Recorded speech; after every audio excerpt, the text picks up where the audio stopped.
Hello, everyone.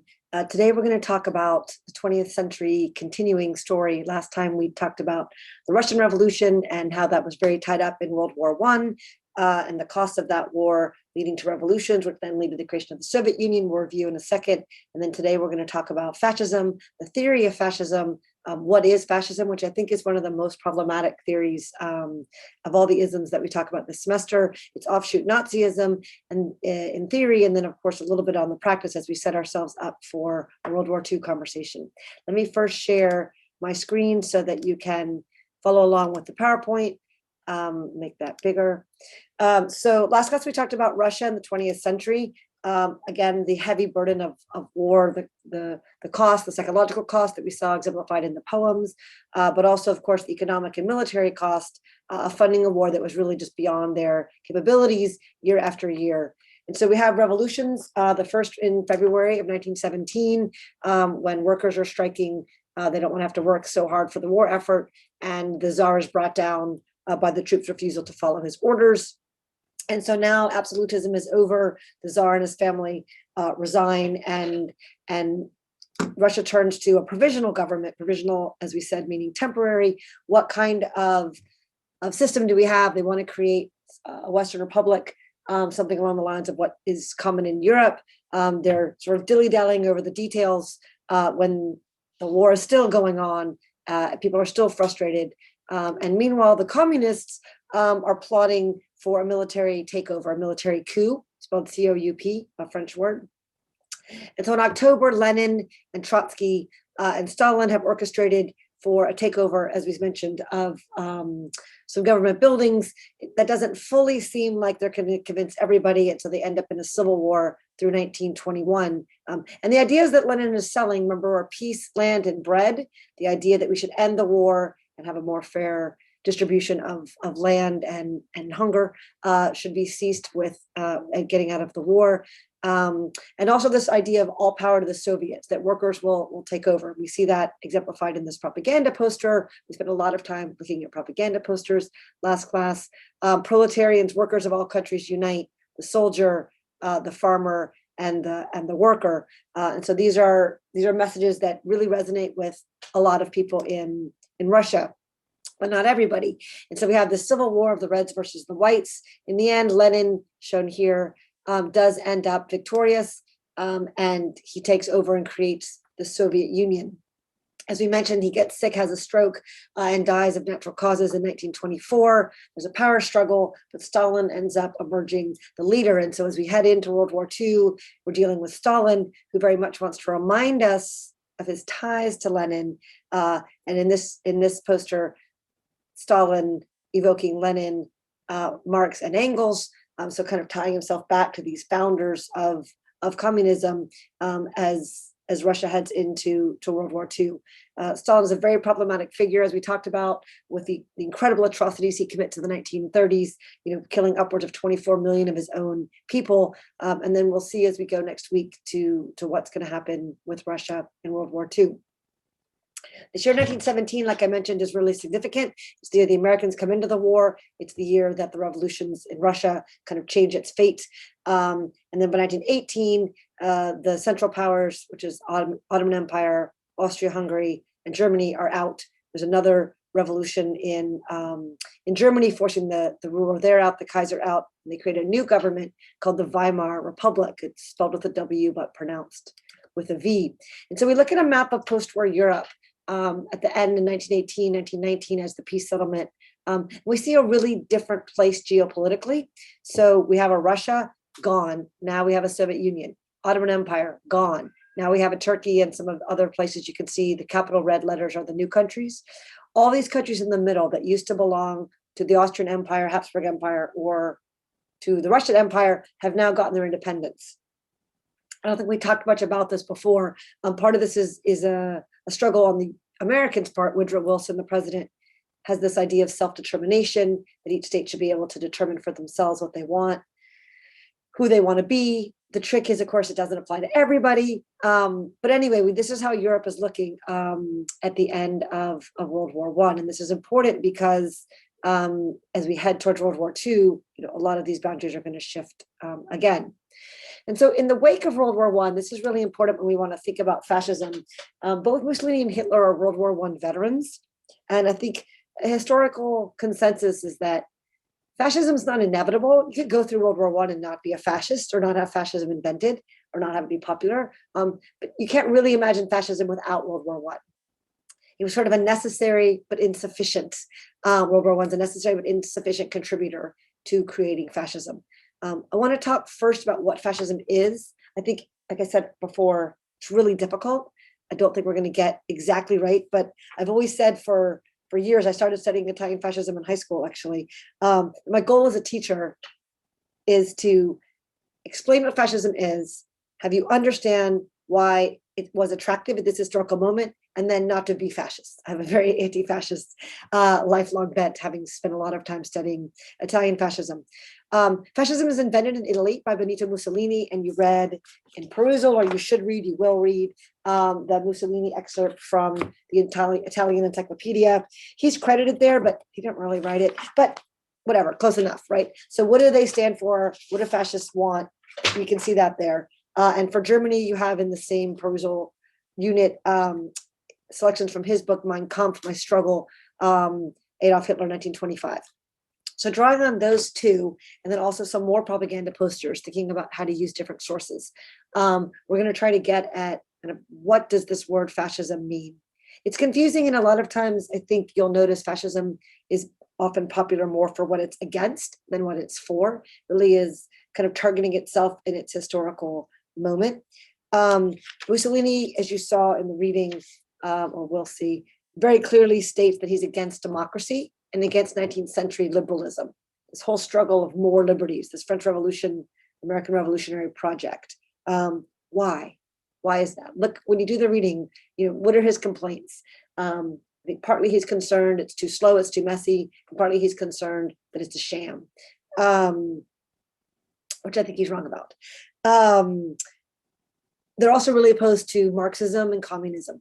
And this is something also you see in Mussolini's definition here of what is fascism. So what is it about both communism as an idea and about Marxism as a theory? This gets us back to our Marxist theory of history that Mussolini doesn't like. He's very clear there. So do try to find that and comment on that in the perusal reading. For Mussolini and Hitler both, they're trying to make politics something bigger, something emotional, really almost something even religious, something sacred. And so the idea that people do things just for economics, the Marxist idea, kind of belittles their planned project, which is going to celebrate, heroism, action, emotion, the irrational. I've never had an argument with a fascist, but I can imagine it'd be very difficult because it's not supposed to be logical. That's part of the appeal there. So this emotional aspect, I think, is something that is difficult. All right, let's look at a couple posters here to try to get some images. Here's two posters from Italian fascism. First, let me tell you that fascism is named, Mussolini makes it up.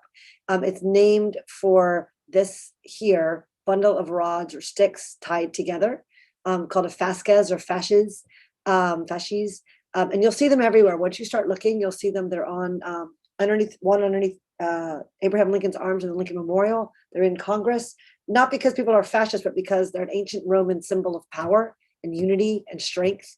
And the idea is that, one stick, I have a pencil. One pencil I can break easily, right? That can snap. But if I start to have a bunch of them, right, together, now it becomes harder. So we're stronger together is the ancient Roman message from there. And we've got the axe tied on, the axe head tied on there. Sort of as an extra projection of strength in the way that this bundle of rods can be used as a weapon. So that's the origin of the name. Anyway, I think it'll help you kind of keep in mind some of the fascist ideas. You can see here in this poster, the little figure in the background, it doesn't even matter, they're anonymous, right? Because fascism is about the group, not the individual. Mussolini's not interested in individual liberties because we don't care about your individual liberties, right? We care about our strength as a nation.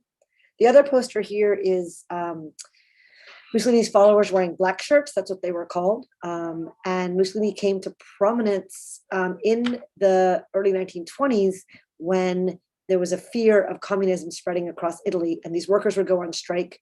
And these fascist thugs, these squad groups, would come in and just beat up the strikers. And you think they'd be arrested. You think that the people would say this is violence and outrageous. And in fact, instead, they're celebrated. Thank you for saving us from communism is kind of the idea. And the police step aside, the government steps aside and sort of watches them do this extra legal, kind of illegal activity. And so here's a poster celebrating it. Menefrego is I don't give a damn. So kind of looking back, they don't care, what the cost is. They're going to do what needs to be done to make Italy fascists. Germany, of course, with Nazism also has a similar cell. When we're thinking about the origins of words, so where fascism comes from, I just wanted to make sure you knew Nazism is an abbreviation for the full title of the National Socialist German Workers' Party. In German, the first two syllables, not Sie, right, come together, and so it's like a abbreviation. We don't think about that very much, but I think it's something to remember. And Hitler's going to be very good, like Mussolini, in terms of selling this idea by emphasizing different aspects to different audiences. So they can go to middle class group and talk about being the national Germans, and they can go to a working class area and talk about being socialist workers. And they kind of got it all there, right in the name. Both of these parties are highly nationalistic. You see in this image of Hitler wearing a uniform. They are, like I said before, veterans, and many of the first followers are veterans, or people who maybe came of age in World War I, who didn't have another future other than the war, or even people who, no matter what their age is, they came out of the war and then felt really betrayed by the peace settlement. Germany loses that war, and so everything that's lost is sort of lost for nothing. Italy's on the winning side, but they don't get everything they want in the peace settlement. And so people feel really aggrieved, really frustrated at the end of the war. And so this idea of creating a society that mimics the society of the military, and uniforms become a really big part of that. Uniforms for everybody, uniforms for little kids. The idea that we're all together, right? We're all these bundles of sticks, all dressed alike. An important feature of fascism and of creating this emotional bond, these public spectacles, and you see them in Italy. This photograph here of the cathedral in Milan with Mussolini's head projected on it, or these rallies. Here's a bunch of shirtless Italians with guns kind of showing off their strength. Physical fitness is really important. Parades, marching is really important. It is coming together. I personally love parades. I love the St. Patrick's Day parade. And I think it's really healthy for us as a society to get together to celebrate something like St. Patrick's Day or sport, and to get that feeling of community and that feeling of camaraderie that we have in celebration, the humanity of all of us in a way that is not fascist. So I highly recommend parades because I think humans need that kind of connection. And Mussolini and Hitler channel that into this really nefarious, destructive, competitive way that is, I think, not really meeting the human condition. Of course, similar things that we see in Germany, I wanted you to notice here, it's not just men, it's also women. This idea of physical fitness is really important because we need future soldiers and we need strong mothers of future soldiers. So the idea of taking care of the body in the young generation is something that we see in fascist theory. Again, the uniforms, see the young kids in uniforms, the Hitler Youth magazine cover in uniforms. So the celebration, all these in groups together, I think is something to consider, the strength in numbers idea. A couple of years ago, a student sent me these pictures from Life magazine, an American magazine documenting what's going on here. I've obviously not been to a Nazi rally, but I do think that part of the cell here is that you're bigger, you're part of something bigger than yourself. So I think I have been to like a playoff baseball game, and that sense of community you have. I mean, your voice is one voice and everyone's rooting together and the rhythm of the crowd. I think that's that same kind of powerful emotion that is trying to be created by Mussolini and Hitler with these big giant rallies where you are part of something that feels much bigger than you. And this one historian calls it the sacralization of politics. So making sacred politics, so that what you get from going to church or temple or religious experience is you get now from belonging to the state, is kind of the swap that fascists and Nazis are trying to convince you to do. This is the slogan of the youth group, and I would highly recommend that you don't let your kids join a group whose slogan is "Believe, Obey, Fight." Here's little mini black shirts, and these are the covers of different notebooks that kids would have. And the idea, there's a real focus on the young generation, on kind of getting people kind of hooked when they're younger and having them go to fascist camp, go to fascist youth group, fascist Cub Scouts, that all the things that you might get in the rest of your life, the state's going to provide for you now. Even for grown-ups, they have like fascist after work bars. So you go to like the fascist bar to play pool and have a beer after work, the state-sponsored one instead of the other one. And it's really, I think, a lot about control. We use the word totalitarian with talking about Stalin. It's a tricky word, right? Because it doesn't really work, but I think it helps us have this picture of what these societies would like you to be totally committed and have everything you do be part of the fascist experience, the Nazi experience. Mussolini famously said, nothing should exist outside the state. Everything should exist inside the state, right? Your kids, your camp, your religious feelings, your emotions, all of those things should be also wrapped up in politics. Part of that also is new gender roles, or the reaffirmation actually of older gender roles. So we see here in these pictures some different ideas of Nazi ideals of masculinity, kind of the really stereotypical Aryan youth that you might see, which is so ironic because obviously Hitler looks nothing like that. Anyway, so we have new roles for men and we have new roles for women. So this is a poster aimed at women that says, work is an honor for the woman as it is for the man, but a child ennobles the mother. Meaning, yes, you have to work, but you also have to have children. And you saw in the introduction that I wrote on Folio, Mussolini, war is to men what motherhood is to women. You're not a real man if you haven't been to war, and you're not a real woman if you haven't had children. And if you can't actually have biological children, maybe you're not married or you're too old, you can mother the nation, right? You can be a nurse or a teacher or do something that's this nurturing side of your identity. These are very limiting roles, especially when you think about the fact I know it's a long time ago, but it's not that long ago.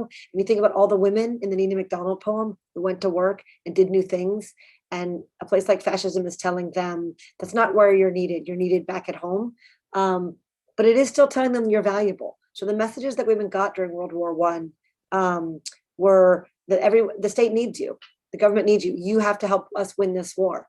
The war's over, and fascism is kind of giving women a chance to say, no, you're still valuable. Just you're valuable if you have 13 kids. You're valuable if you follow all the rules that we set out. You turn in your neighbors. You send your kids to fascist camp, right? So you're still targeting women in this way that I think for some women who had felt ignored, they feel seen.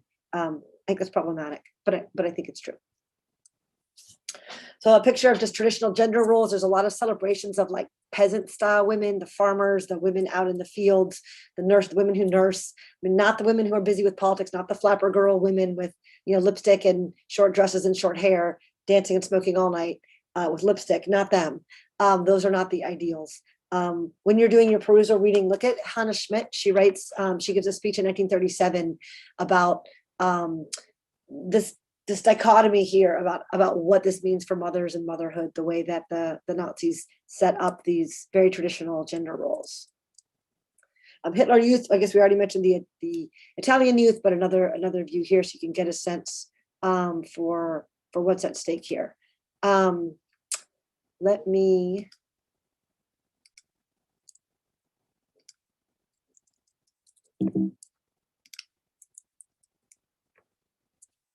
Okay, Hitler Youth. So the last thing I wanted to add is the idea of the cult of personality. And so very often with fascism, we have this sense that there's one leader that everyone really focuses on, and it's really wrapped up in their personality. For Italy, that's Benito Mussolini. And I find video of him giving speeches comical, like he's just such a buffoon.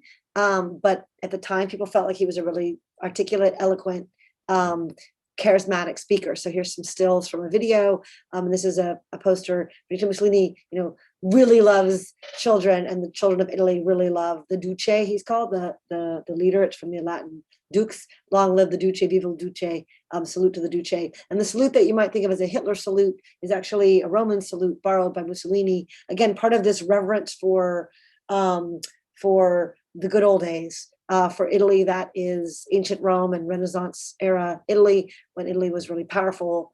And so he's reviving kind of some of that idea and promising a return to the good old days. And a similar thing with Germany. And so we see this not just in things Mussolini does, the speeches that he gives, but also, this is really creepy, but it says yes, yes, yes, with Mussolini's face on the side of a building. Mussolini's profile is so famous. You see it in in your helmets and in your profile of Europe, and just this complete dominance of his character.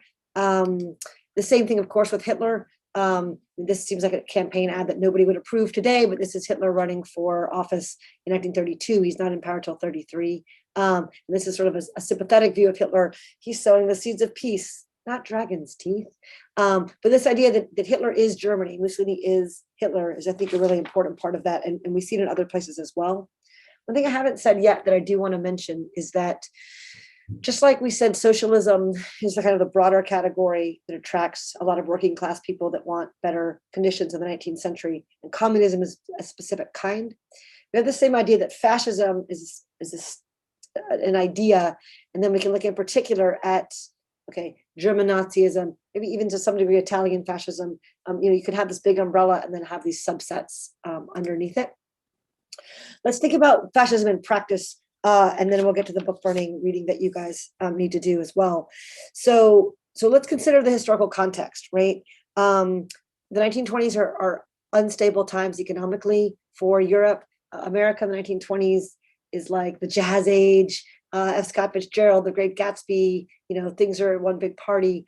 For Europe, the 1920s are much more like a hangover. They've suffered much greater losses. The war, certainly in Italy, was fought on its own soil. Germany lost the war. Even places that won the war, like France and Britain, are not feeling like there was much to win there. So that's part of, I think, what they're promising. And I have here the dates for when the fascists are in power in both of these places. Let's kind of get to that yet. Like I said before, Mussolini comes to prominent national prominence by kind of inventing this idea of fascism and then leading these squads to go around and beat up strikers in the 1920. And he's becoming really popular. And so the prime minister of Italy decides in 1922 to invite Mussolini. I mean, the king of Italy decides in 1922 to invite Mussolini to become the prime minister. He's threatening to march on Rome. He's threatening to take over and have a military coup. That doesn't ever happen. He comes to power completely legally by the appointment. And the thought is, look, we'll tame him. We'll get him in and we'll harness his power. We'll be able to harness his popularity.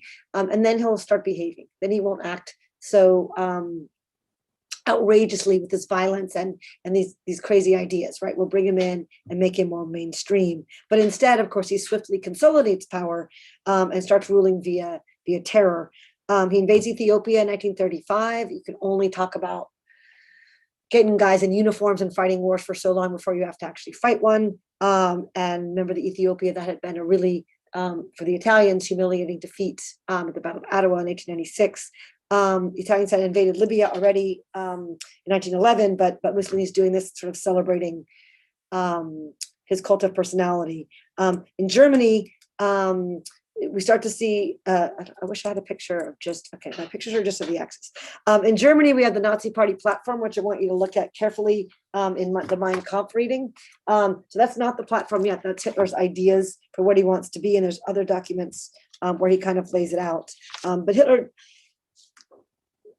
Mussolini and Hitler have a lot in common with their theories, but in practice, Hitler has this extra bit, right? Distinguishing from Italian fascism, which is this bogus claim that Germans are a special group of people called the Aryans, who are the only true citizens of Germany and the builders of all great societies. He fabricated this theory, this idea, but he, I think, genuinely believes it.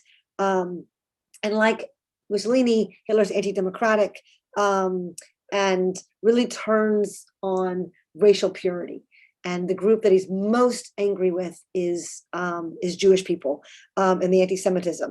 In part, I mean, there's no way to explain that, right? So you can ask someone, why are you a racist? Oh, I have a good reason. I'll explain it. Why are you anti-Semitic? No, there is no reason we could hear that would make sense. He pitches it that Jewish people should be the scapegoats for all the problems in society, blame them because they are the leaders of communism and also international financiers. They're the ones controlling the economy that's not strong right now. It doesn't really make sense that Jews would be both communists who are opposed to capitalism and capitalists who are opposed to communism. But in any way, people are not thinking very clearly. And we'll talk more about this when we talk about the Holocaust next week. Nazis run for office in the 1920s. To not much success. Hitler tries a coup in the 1920s, and he's caught and jailed, and that's where he writes Mein Kampf. Let me share back something else. Hold on one. Okay, let me share my screen. I've called up a chart I want to show you. So look here at the elections. So we've got here a chart from the Weimar Republic. And so we can see here in 1924, here are the Nazis, and they run for office, and they're only getting 6.6% of the vote. Later that year, 3% of the vote. The next year, 2.5% of the vote almost, right? So they're really not attracting much attention. And then something happens between 28 and 30, and it's in 1929, the stock market crash in New York. And you might think, well, that's far away, who cares? But in fact, that really affects the entire international economy, especially Germany's, because the Americans have agreed to help finance the reparations, the payments that Germany is required to make by the peace treaty after World War I. They've got to pay Britain and France. They're having trouble meeting those expectations, and so the Americans have stepped in. And so really, this disruption in the economic world really rocks Europe and Japan as well. And so we see that with the bad economy, there starts to be more support for Nazism. So we see in 1930, 18%, 1932, 37%. So they're hovering. Notice that it's never more than half of the population. It's never a majority. And this is something historians talk about. Kind of how do the Nazis come to power? In part, it's because this is a system that's not just a two-party system like we are in America. There's a lot of different players here: conservatives, Catholics, socialists, communists, and they all keep running and they don't come together. In France, they actually come together to form their own government against the fascists who are trying to take power. But I think it's interesting here to see kind of the people who lean socialist or communist and socialist. I mean, that's a lot of people. The 37% there, that's way more than the Nazis are getting, 18%, but they won't work together because they have different ideas. Anyway, like Mussolini's situation, Hitler's getting more and more popular. And so like Mussolini, he is invited to join the government, and he's appointed Chancellor of Germany in 1933. And like with Hitler, within a year, he's legally changed the constitution. He's purged the army. He's dissolved enemy parties. I mean, Mussolini does the same thing. Once he's inside, he's not controllable, and kind of takes complete control of the reins of government. When the President Hindenburg dies in August of 1934, Hitler says, I will be president also, president and chancellor. So just consolidating power. And so Germany goes just from 33 to 34, basically from a republic that was created after World War I to a dictatorship under Hitler and the Nazis. And you can still see my screen here. So we have this sense now of early on, Mussolini's kind of the one giving advice to Hitler, but that quickly kind of shifts, and Hitler ends up the one who's giving advice to Mussolini. In general, I think, why is fascism in power? What's going on here? I mean, they've cleverly aimed at the young generations. They've gotten a lot of young people who are enthusiastic and excited.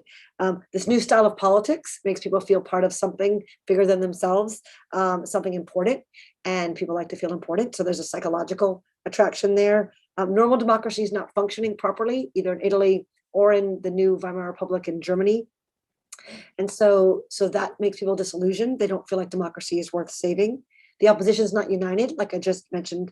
And I think Hitler and Mussolini are clever and skillful manipulators, right? So they're able to get what they want done. let me, one more. Okay. So we have a Rome-Berlin axis where they become officially allied in 1936 and celebrated here with these Italian stamps. And we're going to get to the story of World War II, kind of the lead up there next class. I just wanted you to have this in the background. Let's stop talking about fascism for a second in theory and practice, and talk in particular about the book burning episode that I asked you guys to read about. I should read the introduction and the chapter 1 about book burning from Molly Guptill Manning's book, When Books Went to War. I think this is such a fascinating read about what was the power of books in World War II. And the books are weapons in the war of ideas is a really important message that I want to remind you of. As you can see from the images I've shown you, both the Italian fascists and the Germans are masters of propaganda. Joseph Goebbels, the Minister of Propaganda in Nazi Germany, literally said, nothing is easier than leading the people on a leash. I just hold up a dazzling campaign poster and they jump through it. It's all really systematic, really on purpose. There's a great book that I have called Iron Fists, Branding the 20th Century Totalitarian State, that looks at Germany, Italy, Russia, and China, and kind of how they package themselves, almost like they're advertising executives trying to sell a product, but they're selling you this vision of the country, this vision of Germany living, of Hitler being the only one who can save Germany's future. The centerpiece of the reading is these book burnings in Germany. And I really want you guys, when you read through the perusal, to do a good job commenting, and I'll look forward to looking at what you say here. Why are Germans burning books, right? I love this idea of a bibliocost. I don't like it. I like that word for it. What is this kind of anxiety they have? And it's really amazing to think about that it's college students, right, who are joining this, people who more than anyone else should value the ideas and intellectual exchange. And I think the list of who's banned, I just made a copy of the pages from the back, and this is just a short selection, but I highlighted some people you might have heard of, so you can pause this and look through there. People like Ernest Hemingway, right? So we know Hemingway got banned in Italy as well. Another famous World War II writer, Erich Maria Remarque, who's a World War I veteran. Both of those books, that one and Farewell to Arms, were seen as kind of anti-war because of their negative depiction of soldiers' attitudes in the war. Also, people like H.G. Wells, Helen Keller, which is crazy, I think. Marx is, of course, on here. Trotsky's on here. Voltaire and Rousseau, the Enlightenment thinkers, are on here. It's people who have ideas that are against the ideas of fascism and Nazism. Also, people who are Jewish are on the list. And people who are kind of supporting democracy and freedom of thought, like Winston Churchill, are on the list. And I think clearly what we're seeing here is a fear of ideas, a fear of other, an insecurity that fascism isn't good enough, isn't powerful enough to convince you. We have to silence every other voice in order for you to believe in Nazism. But it comes across as this really violent, angry movement.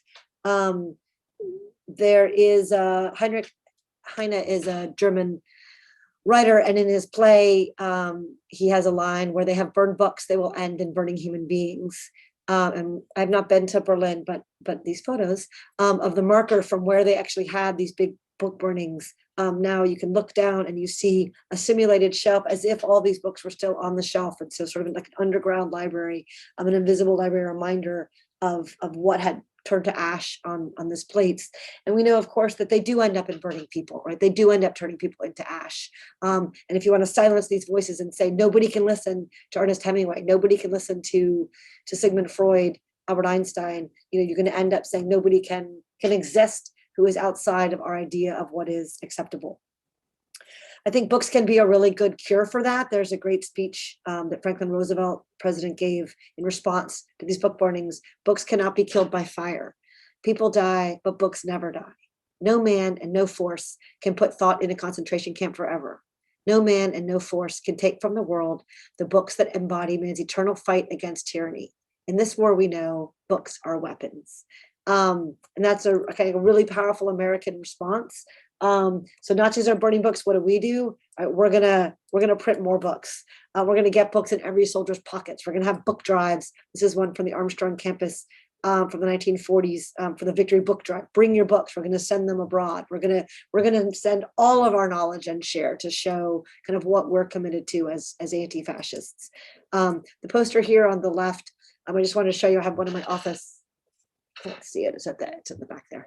But it's a World War I poster. My great-grandmother was a librarian. Great-great-grandmother was a librarian in Pelham, Georgia, and she saved this poster. So I have a copy. I have her copy. Knowledge wins. And so it's a soldier coming back from World War I. It's knowledge that's going to help us win the war and help us get America back on its feet. And so I think it's the same idea with World War II, and the idea of reading as an escape, like you saw the soldiers in the introduction when you read the Manning book, and this massive project that American publishers had never really published paperback books before. Paperback books are invented for soldiers in World War II by the American Publishing Company to make them small and portable. After that, everybody wants to buy cheap books. So just maybe a little bit uplifting. It's hard to be uplifting about fascism, but I wanted to end on a high note. So thank you for your patience and for listening. And I look forward to seeing your comments in the perusal and in class discussion next week. Thank you.